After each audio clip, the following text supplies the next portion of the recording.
President-elect Donald Trump just made waves with a big demand. He wants NATO countries to spend 5% of their entire economy's output on defense, way more than the current goal of 2%. According to a report from the Financial Times, Trump's team has already started pushing this plan in talks with European officials. The message? Pay more, or risk losing the United States' support. Why does this matter now? Well, even though NATO is a security alliance of 32 countries, only 23 members are currently hitting the 2% target, and even that is a recent record in itself. Meanwhile, Russia is ramping up its military spending to a record high of 6.3% of GDP and stirring up trouble in Ukraine and beyond. Trump says it's time for NATO to stop leaning so much on the US and get serious about defense. So why does NATO matter so much for global security? Why is Trump's demand for more military spending such a controversial issue? And if NATO doesn't adapt, what happens if the US leaves the alliance? We'll dive into all this and more in today's video. But first, we have to understand how NATO decided on the 2% spending rule in the first place. The answer to that question all goes back to a turning point in 2014 after Russia had just shocked the world by invading and annexing Crimea, a part of Ukraine. Crimea is a region with a long history of cultural and political ties to Russia, but it has been legally part of Ukraine since the Soviet Union dissolved in 1991, when Russian forces moved in, claiming to protect ethnic Russians living there. It led to widespread condemnation and sanctions from the international community. This bold move by Russia heightened fears of further aggression in Eastern Europe and raised serious concerns about the security of neighboring countries. This sent shockwaves, particularly in the North Atlantic Treaty Organization, NATO, because it showed that Putin was willing to break international law to regain a sense of Soviet Empire superiority. He had done it before, with brutal military campaigns in Chechnya in 1999 and Georgia in 2008, where he used force to assert control and expand Russian influence. These actions demonstrated a clear pattern of aggression, making NATO leaders deeply concerned about the future stability of Eastern Europe and beyond. It also raised alarms about Russia's willingness to challenge the global order, threatening smaller nations and undermining the security guarantees that NATO had worked to establish since its founding. All this gave NATO's members reasons to worry about their military capabilities and defense spending, which had shrunk substantially since the end of the Cold War, while Russia's slowly grew. Russia's actions in 2014 were a wake-up call, proving that the peace NATO had worked so hard to maintain wasn't guaranteed. At a summit in Wales that year, NATO leaders came together to make a plan.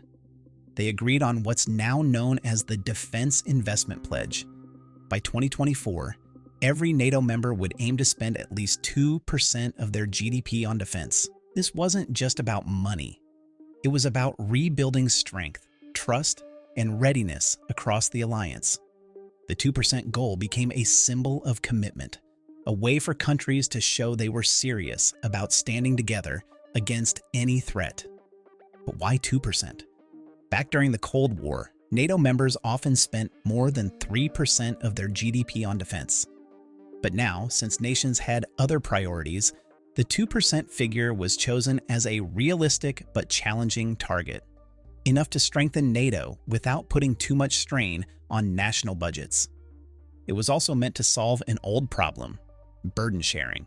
For decades, the US had shouldered most of NATO's costs. Washington allocates about $860 billion per year to defense spending, more than double what the other European members and Canada spend, which is around $404 billion. The pledge at the summit was designed to make other countries step up.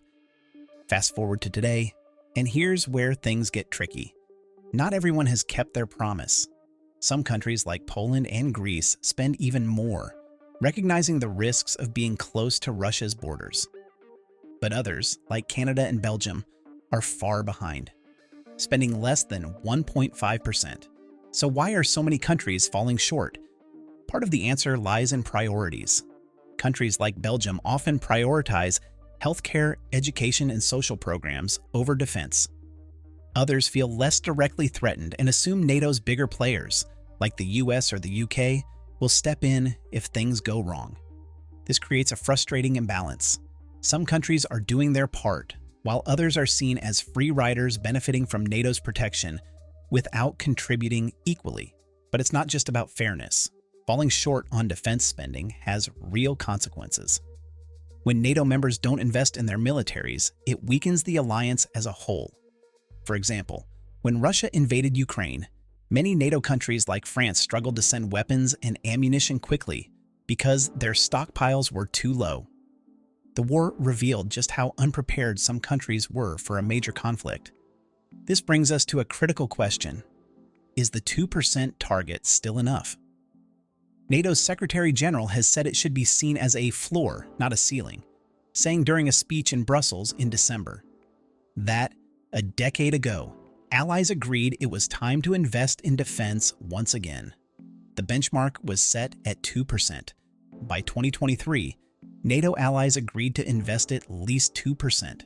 At least I can tell you we are going to need a lot more than 2%. In other words, it's the minimum effort, not the end goal. With rising threats from Russia, cyber attacks, and global instability, some experts argue that NATO needs to spend even more. But raising the target isn't easy. Defense spending takes time to show results. It's not just about buying new tanks or planes. It's about training soldiers, maintaining equipment, and building modern capabilities. Many countries are still recovering from years of underfunding, and it will take a sustained effort to catch up. Before we move forward, don't forget to like this video if you haven't already. Your support means the world to us and helps us keep creating more videos like this, just for you. Thanks for being part of the journey. Now, let's get back to it. For decades, NATO nations shifted their focus away from large-scale stockpiling and mass production of munitions. This decision was shaped by the assumption that large-scale wars were a thing of the past. However, Russia's artillery-heavy tactics in Ukraine shattered this illusion. Russia has developed a powerful system of indirect fire support by blending traditional artillery tactics with newer technologies like UAVs and precision-guided munitions. This combination allows Russia to deliver devastating attacks with speed and accuracy, making its artillery a key asset in modern warfare. This approach has exposed weaknesses in NATO and Western forces.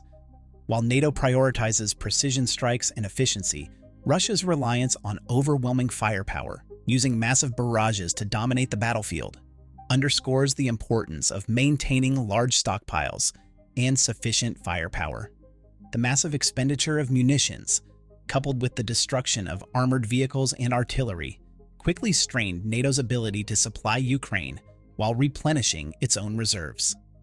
One of the key lessons from the Russo-Ukraine war is that technology alone cannot replace the need for critical mass, enough personnel, equipment, and stockpiles to endure the constant drain of combat losses in a long war. Western nations, including the UK, have focused heavily on advanced air power and precision technology, leaving their artillery and ground forces underdeveloped compared to nations like Russia and China, which prioritize sheer numbers. For example, drones have proven essential in Ukraine, replacing crewed aircraft for reconnaissance and attack missions. Yet despite their effectiveness, drones alone have not been decisive. Drones have proven to be essential for reconnaissance and targeting missions, but they have not transformed the battlefield. For example, Ukraine's use of the Turkish-made Bayraktar TB2 drones initially brought significant success, taking out Russian convoys and supply lines. However, their effectiveness declined as Russian forces adapted, deploying advanced air defenses like the S-300 and S-400 systems, and using electronic jamming to disrupt drone operations. Additionally, while smaller expendable drones have been valuable for reconnaissance, their limited payloads and vulnerability to countermeasures have restricted their impact. These examples highlight that while drones are a powerful tool, they enhance existing tactics rather than achieving revolutionary outcomes in modern warfare. Similarly, ground-based air defenses have forced traditional air forces to operate far from the battlefield, showing that Western reliance on air power may no longer guarantee the strategic advantage it once did. In Ukraine, both sides have seen their air forces struggle to make a decisive impact, Advanced systems like Ukraine's Patriot missiles and Russia's S-400 have created a lethal environment for crewed aircraft, forcing them to stay at a distance and limiting their ability to support ground operations. Even helicopters, once critical for mobility and casualty evacuation, have been largely sidelined due to their vulnerability to modern air defenses. This shift underscores the growing challenges for air power in contemporary conflicts. Ukraine's ability to adapt to these challenges has been extraordinary, but it came at great cost. NATO's doctrine emphasizes maneuver warfare and strategic flexibility, both of which Ukraine has embraced. However, the alliance now faces a critical question. Can it back up its strategies with the resources needed to implement them? Ukraine has shown that resolve and adaptability are just as important as firepower. Its ability to counter Russian tactics using limited resources has been remarkable. Ukraine's defense against Russia's invasion has heavily relied on help from other countries. Ukraine has received a lot of aid from NATO members and other countries, totaling at least 75.2 billion euros, $80.5 billion, between January and November 2022, according to the Kiel Institute for the World Economy. The United States has given the most, committing 47.8 billion euros, $51.2 billion, including 22.9 billion euros, $24.5 billion, for military supplies like HIMARS rocket systems, Javelin anti-tank missiles, and advanced air defense systems. The UK and Germany are next, contributing 7.1 billion euros, $7.6 billion, and 5.4 billion euros, $5.8 billion, respectively. Non-NATO countries like Sweden and Finland have also provided significant help. This support has allowed Ukraine to stand its ground against Russia, with modern weapons like Leopard 2 tanks and NASAMS air defense systems playing a big role.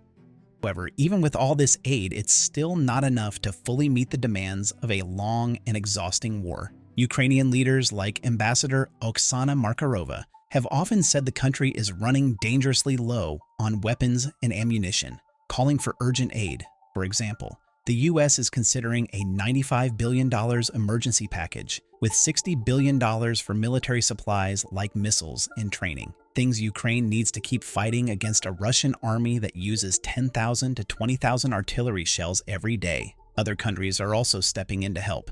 Nations like the Czech Republic and Canada have promised to send hundreds of thousands of artillery rounds, but that still isn't enough to meet Ukraine's needs. General Ben Hodges, a former U.S. military leader in Europe, warned that delays in aid have encouraged Russian forces who see Ukraine struggling to keep up. He was on an NPR interview and said this about the whole situation. Well, what we're seeing now is the Russians obviously can tell that Ukrainians are running low because the Russians are receiving a lot less Ukrainian artillery fire against themselves. And they also, of course, they're aware that the aid package from the U.S. has been delayed now for months, and they can also read that European countries are scrambling to find more ammunition to send. So the Russians see that, therefore, they are increasing the pressure, hoping to overwhelm Ukrainian defenders in several different places. And no one has turned up the heat or brought more attention to NATO reform than Donald Trump. When it comes to NATO, Donald Trump has always been a disruptor. Even before his presidency, he called NATO obsolete and questioned whether the U.S. should honor its commitments to defend allies who weren't paying their fair share. His push for NATO countries to increase their defense spending isn't just about dollars. It's about his vision of America's role in the world. To understand this better, let's rewind to 2018. During his first term as president, Trump took the NATO stage by storm, demanding that member countries double their defense spending target from 2% to 4% of their GDP. He reasoned that the U.S. was covering too much of NATO's costs while other nations were falling short. At that time, only a handful of countries, like the U.S., Greece, and Poland, were meeting the 2% target, and many were nowhere close. Trump didn't mince words, publicly shaming countries like Germany and Canada for not contributing enough, saying on Germany in particular, Germany has not contributed what it should be contributing, and it's a very big beneficiary, far bigger than the United States, frankly. This wasn't just about NATO's finances, it was part of Trump's broader America First foreign policy. He wanted allies to take on more responsibility for their own security freeing the US to focus on its own interests, which we'll go into in just a moment. Trump's stance caused tension within NATO, but it also sparked action. By 2019, more NATO countries had started increasing their defense budgets, with some making plans to reach the 2% goal. Fast forward to now, and Trump's back with an even bolder demand. NATO members should aim for 5% of their GDP. Why the push for more spending? Trump argues it's necessary because the world is becoming more dangerous and unpredictable. In Europe, Russia's invasion of Ukraine has caused huge destruction and shown how Moscow can adapt its military strategies. Even after early setbacks, Russia has focused on slowly wearing down Ukrainian forces. This raises concerns about how long Western countries can keep supporting Ukraine without facing political and economic pressure. In the Middle East, the conflict in Gaza is also creating problems. Israel is trying to rescue hostages and defeat Hamas, but these goals are creating tensions between its military and political plans. Experts warn that even if Israel succeeds, a power vacuum in Gaza could allow smaller groups or other countries to take control, making the region even less stable. Countries like Qatar, Saudi Arabia, and the UAE are being asked to step in as mediators, while global organizations like the United Nations are losing influence. In the Red Sea, attacks on ships by Iran-backed Houthi rebels threaten global trade routes and risk starting bigger conflicts. Russia also poses a quieter but serious threat through cyber attacks and intelligence operations targeting NATO members. These less obvious tactics are just as dangerous and show how NATO needs to be prepared for many different kinds of threats. These challenges show why NATO needs to change. It must handle both traditional threats like war and new dangers like cyber attacks, which require not just more funding, but smarter, more adaptable strategies. Trump believes the answer is for all NATO members to spend much more on defense. He argues that NATO needs to become more self-reliant and stop depending so heavily on the US for its security. Trump's call for a 5% defense spending target reflects his view that alliances should be more balanced. He has often hinted that if NATO members don't meet his demands, the US might reconsider its role in the alliance, or even leave entirely. If that happened, NATO would face a huge question. Could the alliance, built on US military and financial power, survive without its strongest member? Let's talk about that for a second. If the US were to leave NATO, the alliance would face a massive shift in both its finances and military strength. The US currently provides about 70% of NATO's total defense spending, contributing around $36 billion each year to European security. This includes maintaining over 70,000 active duty personnel in Europe and funding initiatives like the European Deterrence Initiative, which grew from $789 million in 2016 to $6.53 billion by 2019. Beyond money, NATO depends heavily on the US for its unmatched military power. This includes nuclear deterrence and the ability to deploy reinforcements quickly during a crisis. The US also provides most of the alliance's air and missile defense systems, high-tech surveillance equipment, and logistics support to move troops and supplies quickly. Losing all this would leave Europe with big gaps to fill, costing hundreds of billions of dollars. First, Europe would face enormous challenges. While countries like Germany, France, and Poland have been increasing their defense spending, they're still far from matching the level of resources the US brings to NATO. The second highest contributor, the United Kingdom, provided only 5.9%, which is tiny compared to the US's 70% contribution. Without the US and NATO, European countries might struggle to stay united. Some nations like Poland and the Baltic states are very close to Russia and feel directly threatened.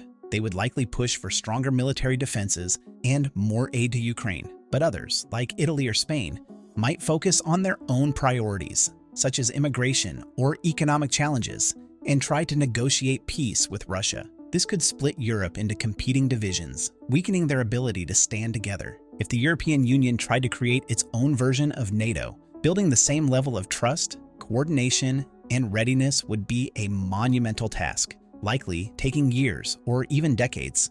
NATO's strength lies in its decades-long foundation of intelligence-sharing agreements, joint military exercises, and a unified command structure, all of which are incredibly difficult to replicate. Many European communication networks are outdated and vulnerable to cyber attacks, especially from adversaries like Russia, further complicating efforts to manage sensitive operations. Leadership disputes would add another layer of difficulty. Germany, with its position as Europe's largest economy, might expect to take the lead. However, France, with its nuclear arsenal and military strength, could also make a strong claim for leadership.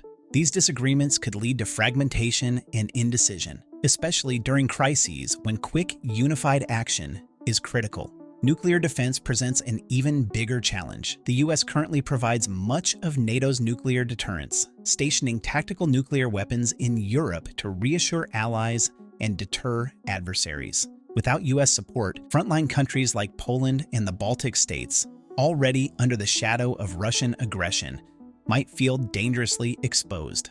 This could push some nations to develop their own nuclear weapons, risking a destabilizing arms race within Europe. Although France has its own nuclear arsenal, it has historically resisted sharing control with other countries. Even if nations like Germany sought increased protection from France, relying on one country for nuclear deterrence wouldn't provide the same sense of collective security that NATO offers. These challenges highlight why NATO's existing structure, with shared responsibilities and resources, remains vital for European security. The alliance's unity and experience cannot easily be replaced, underscoring its continued importance in a complex and volatile world. Russia would likely see a US withdrawal from NATO as an opportunity to push its aggressive agenda further. History has shown that when authoritarian powers perceive weakness, they often act on it. For example, before World War II, appeasement policies allowed Nazi Germany to expand unchecked, leading to devastating consequences. Similarly, Stalin's post-war expansion into Eastern Europe was driven by a lack of unified resistance to Soviet aggression. Today, Putin's actions demonstrate a willingness to test NATO's resolve. Without strong US support, these actions could get worse, with Russia targeting places like Ukraine, Belarus, and the Baltic region, where it still has a lot of influence. This kind of power gap would give Putin the chance to chase his dream of rebuilding a Russian-controlled area like the old Soviet Union, making the region less stable and putting Europe's safety at risk. Meanwhile, other global powers like China and North Korea could exploit a weakened NATO. China's bold claims in the South China Sea and its growing military power show ambitions that go far beyond its borders. In 2023, China's Coast Guard and maritime militia ramped up their activities, leading to more intense confrontations, especially with the Philippines. At 2nd Thomas Shoal, Chinese ships rammed Philippine Coast Guard vessels and used water cannons to block resupply missions. These aggressive actions highlight Beijing's determination to control disputed waters, despite increasing resistance from other countries in the region. China's assertiveness in the South China Sea is part of a larger plan to become a global military power. Over the past 20 years, China has built the world's largest navy by number of ships, with over 370 vessels, including submarines. This growth has shifted its strategy from defending its coast to conducting operations around the world, allowing China to project power far beyond East Asia. In addition to its naval buildup, China is rapidly expanding its nuclear arsenal with over 600 warheads and has adopted a more unclear stance on its no-first-use nuclear policy. Experts worry this could lead to nuclear threats in conflicts like Taiwan. These actions, combined with its aggressive behavior in the South China Sea, show China's deliberate effort to challenge its neighbors and reshape the balance of power in the Indo-Pacific and beyond. A weaker NATO could encourage China to act more boldly in the Pacific, challenging US allies like Japan and Australia. China's recent actions, such as signing a security deal with the Solomon Islands, increasing military patrols near Japan's Senkaku Islands, and putting more pressure on Taiwan, show its goal of changing the balance of power in the region. For Japan and Australia, these moves are serious warnings that stronger defense plans are needed to stop China's expansion. While both countries are working together, including signing the Reciprocal Access Agreement to improve military cooperation, they still rely heavily on the US for security. If the US had to stretch its resources even more due to reduced focus on NATO, Japan and Australia could become more vulnerable.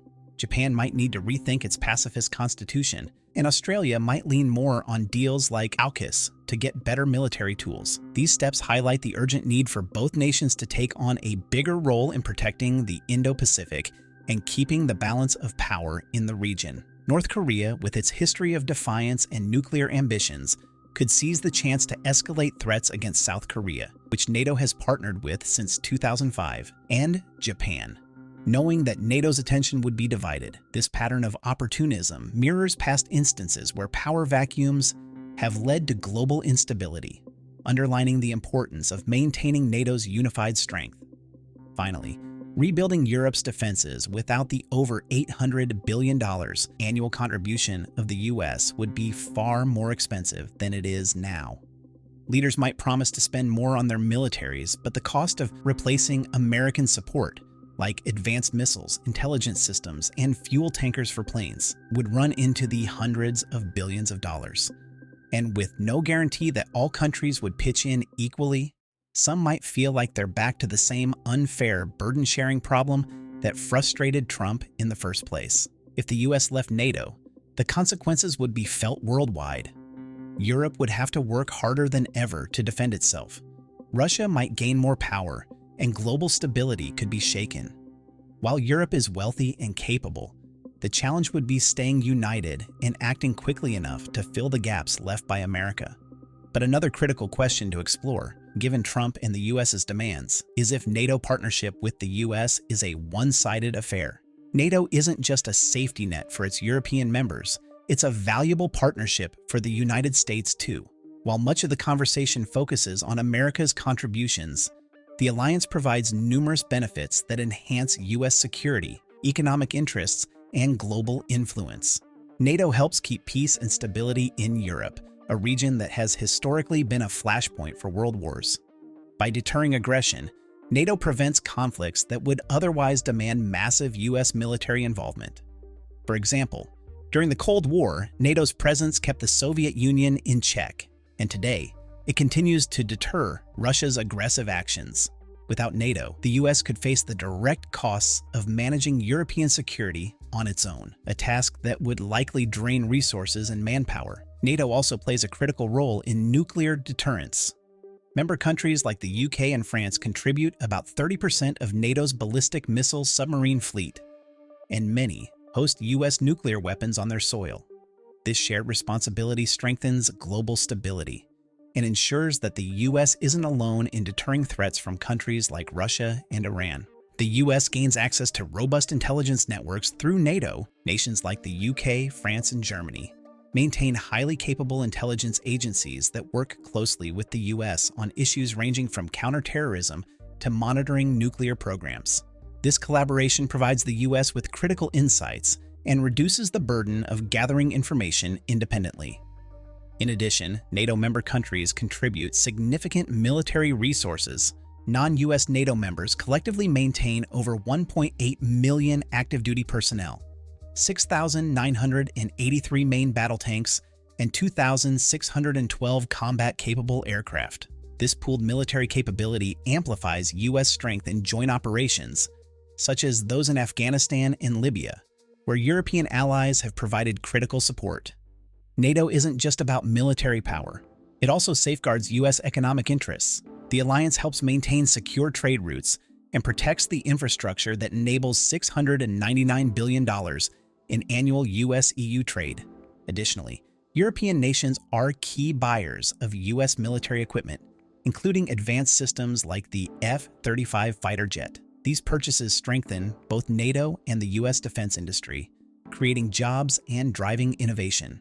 NATO amplifies America's voice on the world stage. By leading the alliance, the US shapes global security policy and fosters relationships with allies that extend beyond Europe. For example, NATO's collective stance on issues like terrorism and cyber threats aligns with US priorities, making it easier for America to achieve its strategic goals. If the US were to distance itself from NATO, the consequences could be severe. Reduced involvement would weaken deterrence against adversaries like Russia and China, increase the likelihood of costly conflicts, and diminish America's global influence. Moreover, the US economy could take a hit, with trade losses potentially reducing GDP by an estimated $170 billion annually if NATO's stabilizing presence were diminished. That's why Trump's threat to leave NATO cannot be taken lightly by either party. The stakes are simply too high, and European leaders know it. Their reactions to this possibility have been varied, showing the immense pressure and uncertainty his demands have created. A German diplomat said it all when he described Trump's re-election as existential for Europe. This means much of Europe sees it as a life-or-death moment for the alliance. Some leaders like Wolfgang Ischinger, a former German ambassador to the US, have urged Europe to stay calm and avoid upsetting Trump's. "We'll deal with him," Ischinger said, adding that Europe needs to focus on preparing for a future where it can defend itself. But even though leaders are saying calm things in public, the truth is that many are nervous. Countries like Germany and France are talking about building up their own defenses and spending more on their militaries. European leaders know that if Trump pulls America out of NATO, they can't rely on the US anymore. These differences could make it harder for Europe to work together. Even small actions can cause friction. When NATO Secretary General Mark Rutte praised Trump's push for higher spending, saying publicly that Trump was right that there should be more spending on defense. Some leaders agreed, but others felt the US was being too aggressive. German Chancellor Olaf Scholz has called for more defense spending, but also emphasized the importance of diplomacy. These mixed messages show how challenging it is to keep everyone on the same page. It's not just leaders who are worried. Across Europe, many people don't trust Trump and see his actions as a threat to stability. Demonstrations against Trump's policies have erupted in countries like the UK, and the European press hasn't held back in expressing its alarm. For example, Britain's Daily Mirror ran a headline screaming, "What have they done again?" capturing the frustration many Europeans feel about Trump's re-election. The Guardian plastered its cover with the words American dread, while Germany's Die Zeit resorted to a blunt four-letter response in English. These reactions show just how deeply Trump's potential NATO withdrawal is shaking Europe's confidence in the US.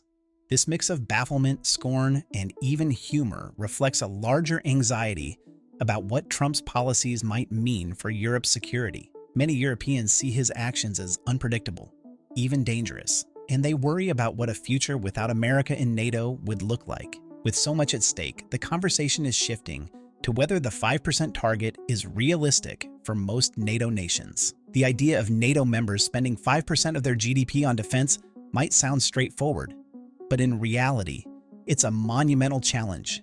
Many countries haven't even met the current 2% goal set back in 2014, and now they're being asked to consider not just 3.5%, but possibly 5%. Let's break this down. As of 2024, several NATO members, like Spain, Canada, and Belgium, are still falling short of the 2% target. Some of these countries have made little progress over the last decade, focusing their budgets on other priorities like healthcare or education. This highlights a key issue. Defense spending isn't just about money, it's about political will and public support. Countries like Poland, Estonia, and Latvia have surpassed 2% and are even inching toward 3.5%, with Poland leading the pack by committing over 4% of its GDP to defense. But Poland is the exception, not the rule.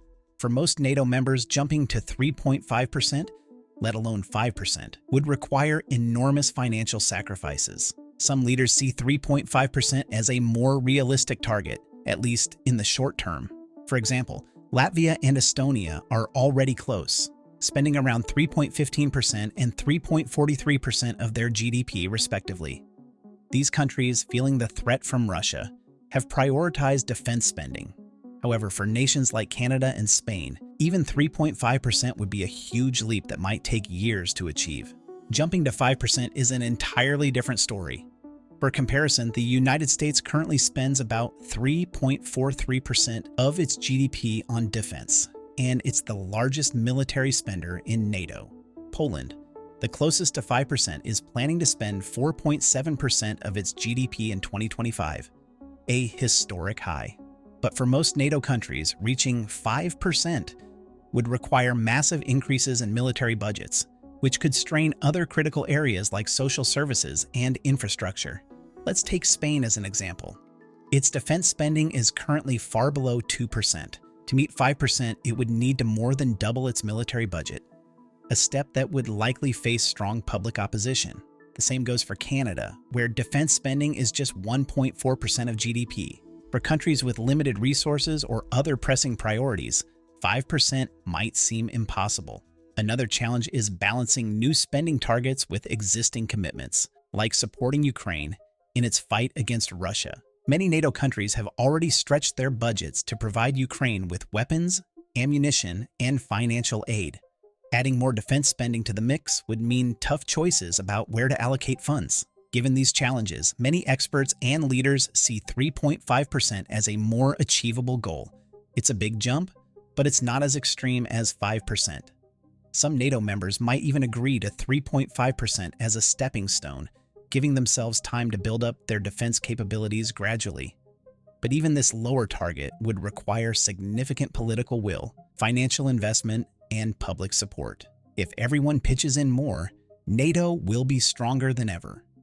But what could a stronger NATO mean for the world? Let's find out.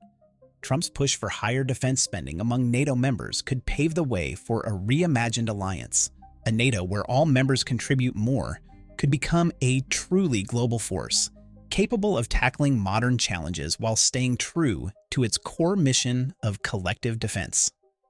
Take the ongoing Russo-Ukraine war, for example. Russia's invasion has shown just how vital NATO is for Europe's security. By increasing spending, NATO members could strengthen their deterrence capabilities, modernize outdated equipment, and provide faster support to vulnerable countries like Poland and the Baltic states. A stronger NATO could send a clear message to adversaries. The alliance is united and ready to defend its members. In recent years, NATO has begun looking beyond Europe. Challenges from China, such as its growing military power and influence in global trade, have sparked discussions about NATO's role in the Indo-Pacific region. A well-funded NATO could extend its reach, forming partnerships with countries like Japan and Australia to address regional security concerns, especially with China's growing influence in the region. This doesn't mean NATO would abandon its focus on Europe.